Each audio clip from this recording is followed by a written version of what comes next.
جو کھڑے اور بیٹھے اور لیٹے ہر حال میں اللہ کو یاد کرتے اور آسمان اور زمین کی پیدائش میں غور کرتے اور کہتے ہیں کہ اے پروردگار تو نے اس کائنات کو بے فائدہ نہیں پیدا کیا، تو پاک ہے، تو قیامت کے دن ہمیں دوزخ کے عذاب سے بچائیو۔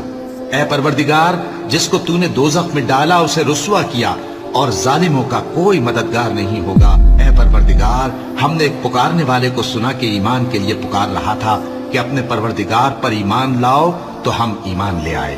سو اے پروردگار ہمارے گناہ معاف فرما اور ہماری برائیوں کو ہم سے دور کر دے اور ہم کو دنیا سے نیک بندوں کے ساتھ اٹھائیو۔ اے پروردگار تو نے جن جن چیزوں کے ہم سے اپنے پیغمبروں کے واسطے سے وعدے کیے ہیں وہ ہمیں عطا فرما اور قیامت کے دن ہمیں رسوا نہ کیجیو۔ کچھ شک نہیں کہ تو خلاف وعدہ نہیں کرے گا۔